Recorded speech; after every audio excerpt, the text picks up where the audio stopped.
Anda akan mengikuti Risalah Ramadan RRI Bandung. Gerbang menuju rahmat Allah yang penuh berkah dunia akhirat. Assalamualaikum warahmatullahi wabarakatuh. Alhamdulillah wa syukurillah pendengar dimanapun Anda berada. Saat ini Anda bersama kami RRI Bandung dalam acara Risalah Ramadan RRI Bandung yang disiarkan melalui AM 540 kHz pada Pro 4 dan pada Pro 1 pada FM 97,6 MHz. Dan Risalah Ramadan ini pun Anda dapat simak melalui channel YouTube kami yaitu YouTube RRI Bandung. Di kesempatan pagi hari ini pendengar, alhamdulillah saya Zaki Asegaf menemani Anda tentunya bersama narasumber kita yang saat ini juga sudah hadir di studio yaitu Ustazah Maryam. Assalamualaikum Ibu Ustazah. Waalaikumsalam warahmatullahi wabarakatuh. Alhamdulillah ya Ibu Ustazah sudah hadir bersama kita pendengar dan Ibu Ustazah Maryam ini akan membahas satu topik untuk kita semua yaitu mendekatkan anak usia dini bersahabat dengan Al-Quran. Beliau datang dari Pondok Pesantren Al-Quran Babus Salam Ciburial Bandung. Baik pendengar, seperti apakah yang disampaikan oleh Ibu Ustazah Maryam ini terkait dengan mendekatkan anak usia dini bersahabat dengan Al-Quran? Kita coba simak bersama. Silakan. Terima kasih Bapak atas kesempatannya. Bismillahirrahmanirrahim. Assalamualaikum warahmatullahi wabarakatuh. Waalaikumsalam. Alhamdulillahilladzi 'allama bil qalam wa 'allamal insana ma lam ya'lam. Allahumma sholli ala habibina Muhammadin wa ala alihi wa sahbihi asma'il amma ba'du. Allah Ta'ala bil Qur'anil Karim. A'udzu billahi samiil alim minasyaitonir rajim. Bismillahirrahmanirrahim. Laqad yasarna Qur'ana lizikri fahal mim mudzakirin. Al-ayah ayat 11, ayat 12, ayat 22, ayat 32 dan ayat 40 pada surat Quran surat Al-Qamar ini sama redaksinya yang artinya demikian. Dan sesungguhnya telah kami mudahkan Al-Quran untuk peringatan, maka adakah orang yang mau mengambil pelajaran. Alhamdulillahirrahmanirrahim, puji syukur kehadirat Allah subhanahu wa ta'ala. Hari ini saya Maryam telah diizinkan untuk bisa menyampaikan kajian singkat ini di bulan Ramadan tentunya. Tentang kajian tentang bagaimana caranya anak-anak kita, anak usia dini bisa bersahabat dengan Al-Quran. Nah di dalam kajian ini tentu kita menukil kepada apa yang dilakukan oleh Nabi Muhammad SAW beserta di dalam keluarganya untuk bisa diterapkan di keluarga-keluarga muslim Nusantara di Indonesia ini tentunya. Jadi sahabat Al-Quran, keluarga muslim Nusantara yang dirahmati Allah. Sesungguhnya Al-Quran itu mudah untuk dipelajari. Bukan saja untuk dipelajari tapi juga dibaca bahkan dihafalkan gitu. Sehingga saking mudahnya gitu, tidak itu limit umur, limit usia gitu. Bahkan ada seorang ibu yang sedang mengandung, itu anaknya seketika sedang mengandung ibunya tuh membacakan Al-Quran gitu sampai hatam selama 9 bulan ini, walaupun bersusah payah gitu ya. Beliau seorang ibu ini membacakan Al-Quran, demikian juga suaminya.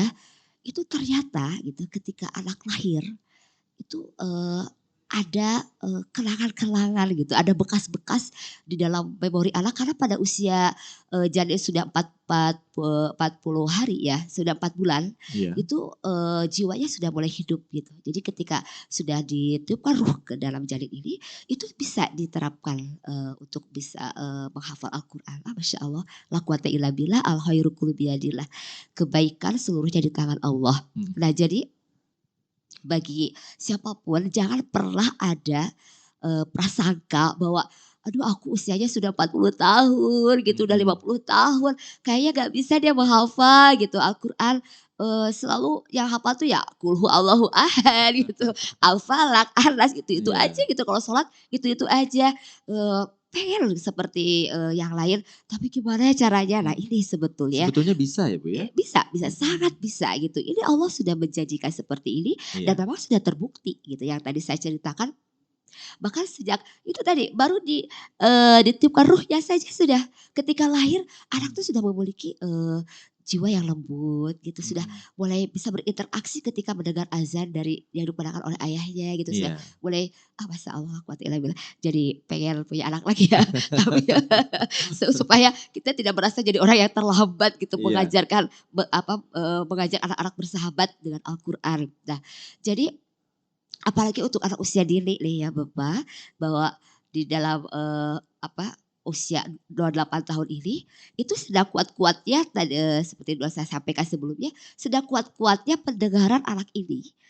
Sampai usia 8 tahun nanti kekuatannya itu kekuatan pendengaran itu akan menurun gitu. Seiring dengan bertambahnya usia 8 Iya. tahun ini. Makanya ketika sedang kuat-kuatnya coba pendengarkan kepada mereka, tapi bukan sekedar murotal gitu. Nah, akan dapat chemistry-nya ketika kita langsung melihat berinteraksi ada eye contact dengan anak kita gitu atau pendidik dengan murid-muridnya gitu. Nah, ini sebetulnya untuk menjadikan anak-anak kita bersahabat dengan Al-Qur'an tidak saja mudah tapi juga anak-anak perlu pendampingan. Tidak bisa dilepas begitu saja gitu. Bahkan ada anak-anak yang maaf saya ceritakan ini ya. Jadi ada anak kita yang usia 2 tahun, 3 tahun sudah hafal An-Naba, surat An-Naba karena memang kita mengajarkan juz 30 dulu gitu.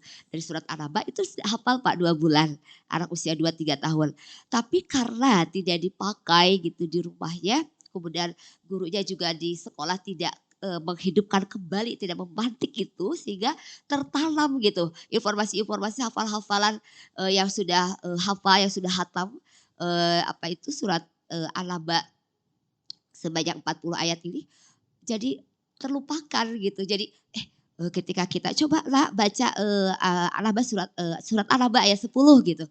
Mereka lupa, apa ya Bu, depannya apa ya Bu. Nah, supaya tidak seperti ini maka perlu sekali anak-anak kita itu diingatkan kembali dan hafalannya itu diterapkan pada sholat-sholat wajib. Misalkan untuk anak laki-laki bisa saja diajak, "Yola imamnya ya atau kamu yang baca surat setelah Al-Fatihah gitu." Bisa dibacakan surat An-Naba'nya walaupun hanya 5 ayat dan memang sebaiknya begitu gitu. Kenapa? Iya. Kalau kita bertanya kepada anak-anak, untuk apa sih kita menghafal Al-Qur'an?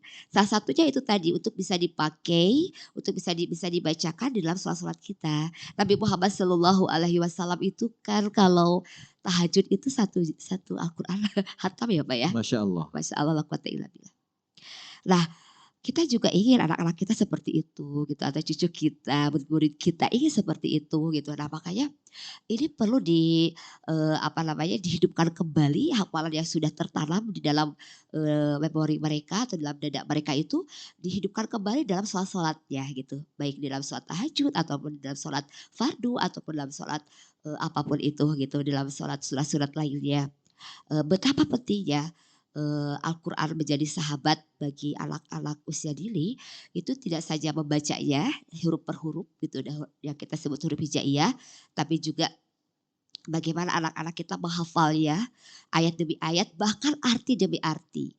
Dan juga betapa pentingnya setelah mereka menghafal ayat demi ayat, arti demi ayat, tentu kita ingin sekali anak-anak itu kuat hafalannya, maka dari itu perlu penting atau sangat penting sekali untuk menuliskannya. Makanya di dalam kegiatan pembelajaran di Tafadzul Quran itu ada kegiatan menulisnya. Jadi ketika menulis itu kan sesungguhnya mata kita pandangan anak itu merekam apa yang huruf-huruf setiap hurufnya itu misalkan pada hari ini kita akan mengajarkan kepada anak-anak itu saya kebetulan membawa sebuah kartu ini. Jadi seperti ini kartu yang bisa kita tunjukkan kepada anak-anak kita baik di rumah ataupun di sekolah di Tahfidzul Quran.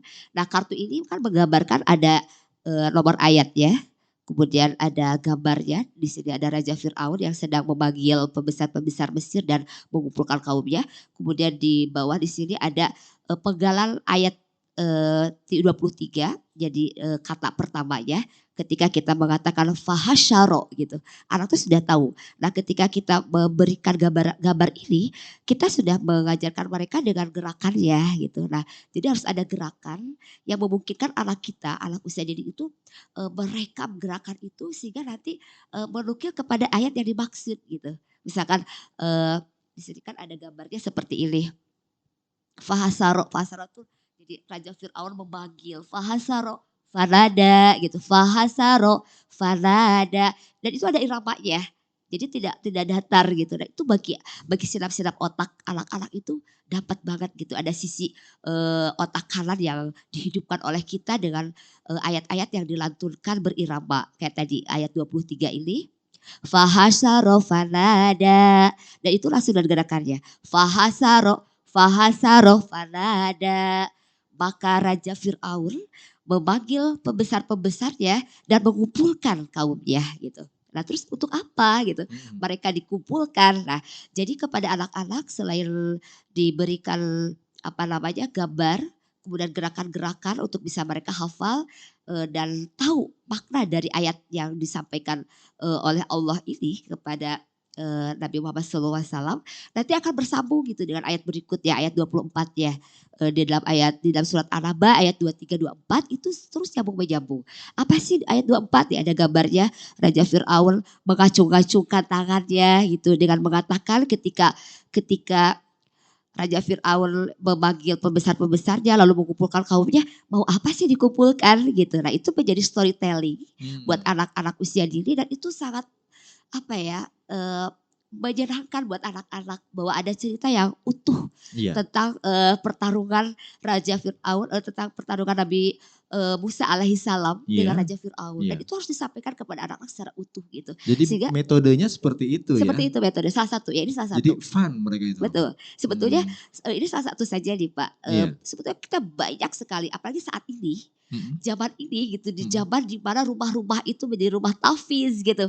Itu banyak sekali metodologi pendekatan yang bisa diterapkan kepada anak-anak usia dini mampu membaca, menghafal dan menuliskan ayat demi ayat, bahkan arti demi artinya gitu. Nah, sampai ayat 24 ini, oh ternyata Raja Fir'aun itu mengumpulkan kaumnya itu hanya untuk mengatakan bahwa Allah Rabbukumul A'la gitu. Aku ini Tuhan kalian loh gitu, yang paling tinggi gitu. Mungkin kita saat ini anak-anak kita mentertawakan gitu, apalagi anak-anak yang sudah tertanam dalam kalbunya bahwa Allah itu hadir, Allah itu ada, Allah itu menyaksikan aku, mengawasi aku. Jadi mereka bereaksi ya? Iya, nah jadi. Baik Bu Ustazah, sebelum dilanjutkan ya, kita akan rehat sejenak, insya Allah setelah pesan-pesan berikut ini.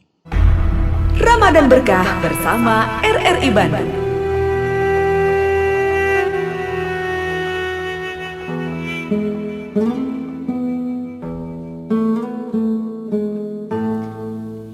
Imam Al-Ghazali dalam kitab Ihya Ulumuddin menulis bahwa puasa menjadi sangat istimewa dibandingkan dengan ibadah-ibadah lainnya.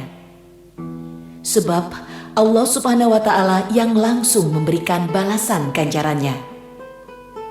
Rasulullah Shallallahu Alaihi Wasallam menyampaikan firman Allah Subhanahu wa Ta'ala dalam sebuah hadis.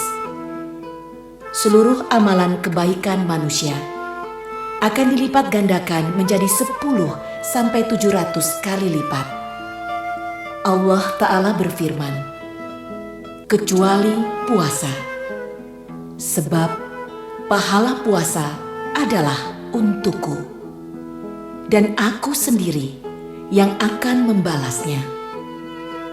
Ia, orang yang berpuasa, telah meninggalkan syahwat dan makanannya karenaku. Hadis riwayat Bukhari dan Muslim dari Abu Hurairah.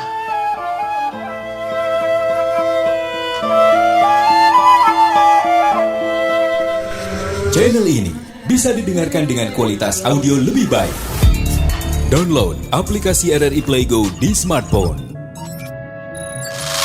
RRI Play Go, satu aplikasi untuk mendengarkan RRI se-Indonesia, siaran luar negeri, saluran musik Channel 5, menyaksikan siaran RRI yang divisualkan, RRI Net, informasi terakurat RRI Online, RRI 30 Detik, RRI Max, Beyond, dan Editorial Pro 3. Selamat datang di era digital RRI. Kini, mendengar, menonton, dan membaca berita cukup di satu aplikasi. RRI Playgo.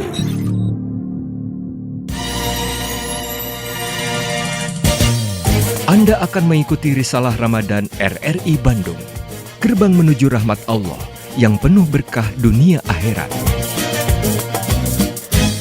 Terima kasih pendengar RRI Bandung yang saat ini Anda masih tetap bersama kami menyimak Risalah Ramadan RRI Bandung yang kami siarkan melalui Pro 1 RRI Bandung FM 97,6 MHz serta Pro 4 RRI Bandung AM 540 kHz. Juga Anda dapat menyimak acara kami melalui channel YouTube kami, channel YouTube RRI Bandung.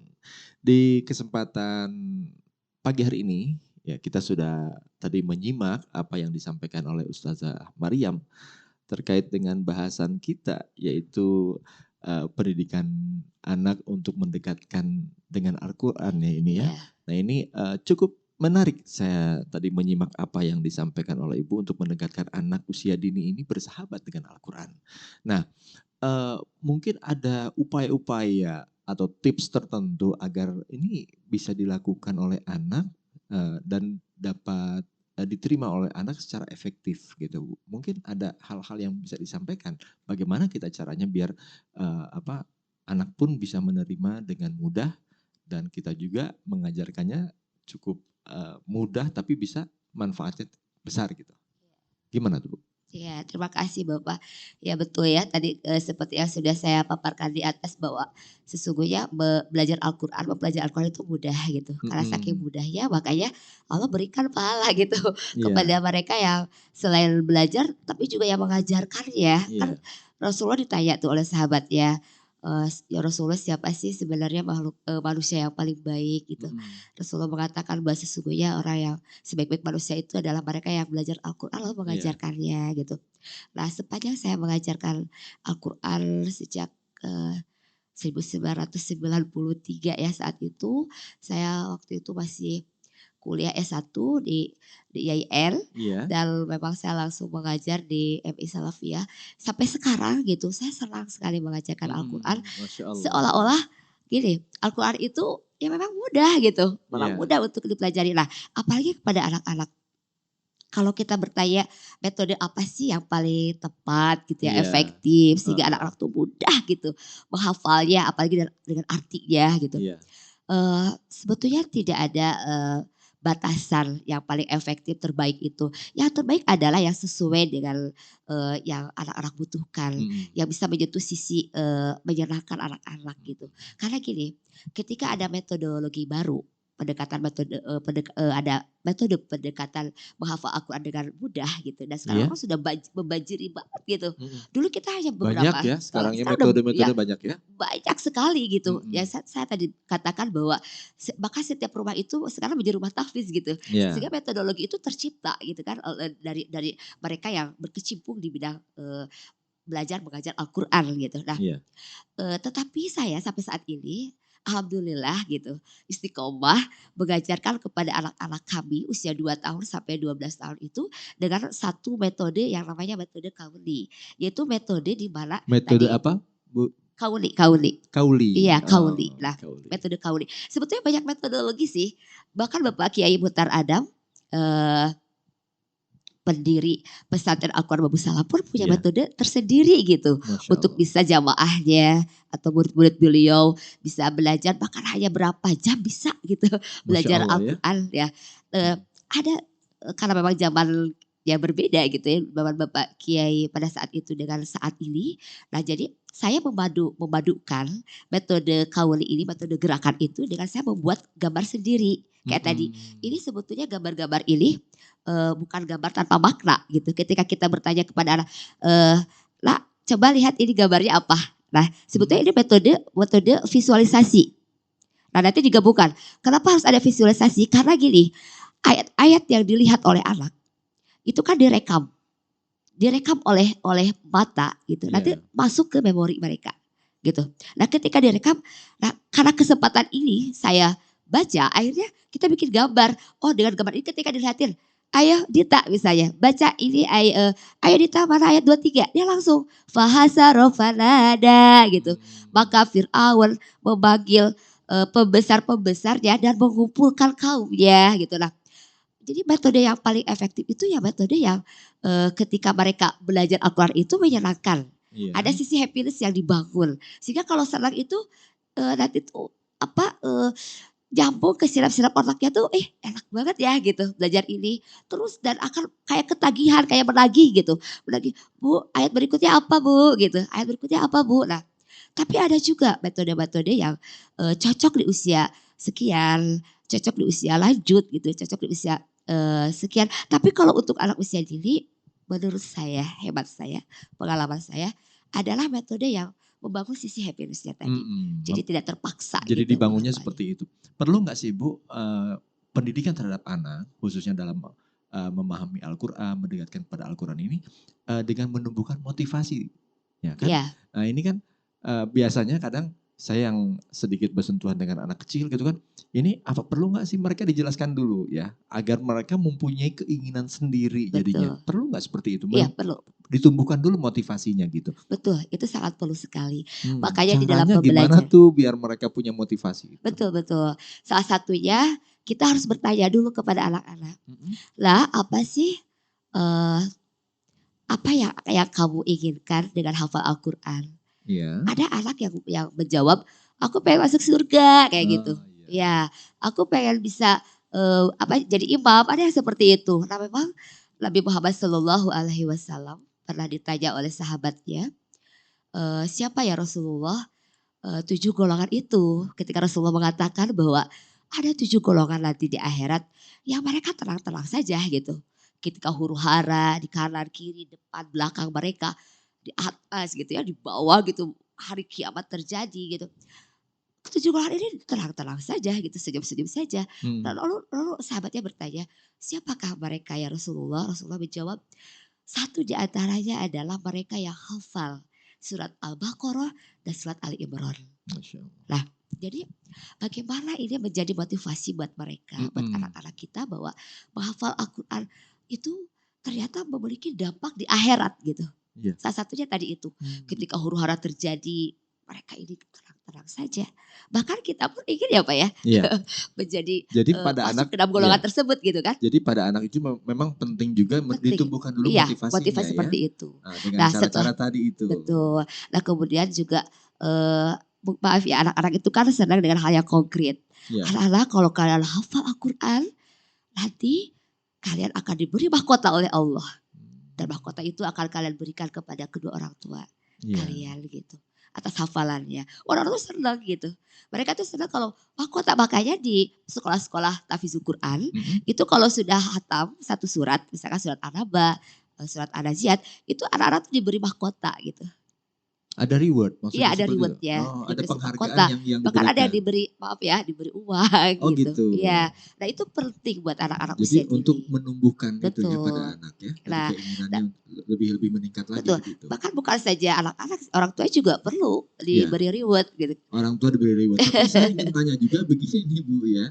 Nah orang tua ingin ya seperti yang Ibu sampaikan tadi mendidik anaknya hingga anaknya itu bersahabat dengan Al-Quran. Dia mampu membaca, menghafal, bahkan menulis Al-Quran, mengartikan juga, bahkan mengamalkannya kan. Betul. Seperti itu ya Bu ya.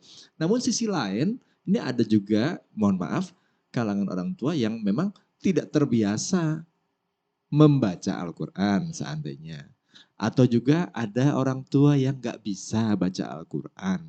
Nah ini konteksnya gimana nih agar bisa menumbuhkan kepada anak tetap untuk yang tadi yang diharapkan itu mampu seperti itu, sementara orang tua sendiri tidak ada contoh yang konkret bagi anak melihat orang tuanya mampu seperti itu. Apa jadi kendala atau tidak nantinya? Ya, sebetulnya sih bisa jadi kendala, bisa jadi tidak. Tetapi Iya. bagi pelaku, bagi kita gitu seorang pendidik ya, Iya. pengajar, tentu ini bukan kendala, ada solusi ya gitu. Nah bahkan banyak orang tua di tahun 1900-an itu menghadirkan guru-guru les, guru-guru ngaji gitu, private. Nah ini salah satunya adalah untuk mencarikan solusi bagi anak-anak, di mana kedua orang tuanya sibuk gitu ya, atau memang khawatir mengajarkannya salah gitu. Iya. Karena begitu memuliakan Al-Quran, khawatir bagaimana kalau kita panggil saja dia ahlinya gitu. Dan tahun 1900-an itu terjadi hal kayak gitu seperti itu. Jadi banyak guru-guru private yang masuk ke rumah-rumah, mereka yang orang tuanya tidak ada waktu, bahkan merasa tidak mampu gitu, takut salah mengajarkannya. Dan ini adalah satu momen di mana anak-anak belajar langsung dengan ahlinya gitu. Makanya perlu para pendidik, para pengajar itu terus meningkatkan metode apa yang cocok di setiap zamannya kan berbeda-beda, apalagi sekarang gitu. Nah sekarang ini bahkan banyak orang tua karena tidak bisa akhirnya mereka searching gitu, atau bahkan di YouTube sudah banyak metode-metode ini. Tetapi walaupun banyak metode-metodologi di YouTube gitu, di media-media lain, tetap bagi kami sebagai seorang pendidik atau orang tua gitu yang memang sudah mampu, atau orang tua yang menjadi seorang hafid atau hafizah, itu harus begini, harus ketemu, harus eye contact gitu, mengajarkan Al-Quran itu harus ada chemistry-nya gitu. Kita tidak bisa mengandalkan layar gitu, ya smartphone, handphone itu udah gak bisa gitu, harus ada chemistry-nya. Bahkan ini kan Bu, godaannya banyak nih ya bagi anak-anak ya. Mungkin dia lebih suka melihat yang lain daripada belajar Al-Quran ya. YouTube udah biasa dibuka, maupun game lainnya yang mungkin punya daya tarik tersendiri buat anak ya. Nah, jadi dituntut juga dong Bu ya kecerdasan seorang pengajar memberikan suatu metode bagi anak agar bisa mengalahkan tuh yang namanya penggoda-penggoda itu gitu ya. Iya memang benar tadi Bapak saya menggarisbawahi kecerdasan para pendidik pengajar. Kecerdasan ini kan dibangun ya Pak. Jadi kecerdasan itu tidak ujuk-ujuk mampu gitu, dibangun, diupayakan, didoakan gitu. Masya Allah. Nah kecerdasan ini juga membutuhkan media, membutuhkan doa, membutuhkan jam terbang, membutuhkan keikhlasan gitu. Membutuhkan kepasrahan kepada Allah bahwa ilmu Allah itu kan sesungguhnya luas gitu. Karena luas inilah maka siapapun gitu orangnya dia harus mampu berselayar di dunia era milenial ini menjadi guru yang cerdas gitu. Nah guru yang cerdas tadi itu yang bisa melihat sisi kebutuhan anak didiknya tuh apa nih gitu. Karena setiap anak memiliki perbedaan-perbedaan secara psikologis dan itu harus bisa dibaca oleh seorang guru yang cerdas. Jadi harus up to date dan selalu di-upgrade ya. Betul, harus update. Update dan di-upgrade mungkin ya. Terus di-upgrade terus ilmunya. Biar bisa tetap eksis sesuai dengan zamannya begitu ya Bu ya. Baik Ibu, sebetulnya kita masih ingin berbincang-bincang lebih lama lagi ya, tapi waktunya nih yang terbatas ya. Trik-trik ya buat baik, mungkin cukup dulu Bu ya. Insya Allah nanti kita bisa bertemu lagi dengan pendengar kita di lain waktu ya. Baik pendengar dimanapun Anda berada, khususnya Anda yang saat ini tengah menyimak kami di RRI Bandung, di channel YouTube kami, di RRI Bandung juga, yang sudah menyimak Risalah Ramadan RRI Bandung bersama saya Zaki Assegaf dan juga narasumber kami saat ini yaitu Ibu Ustazah Maryam, yang mudah-mudahan apa yang sudah kami sampaikan dapat bermanfaat bagi kita semuanya. Dan jangan lupa tetap Anda bisa menyimak acara kami Risalah Ramadan setiap pukul 3.30 hingga pukul 4.00 waktu Indonesia Barat di RRI Bandung. Saya Zaki, pamit undur diri dari ruang dengar Anda. Subhanakallahumma wa bihamdika asyhadu an la ilaha illa anta astaghfiruka wa atubu ilaik. Assalamualaikum warahmatullahi wabarakatuh. Demikian telah Anda ikuti Risalah Ramadan RRI Bandung. Nantikan acara kami selanjutnya.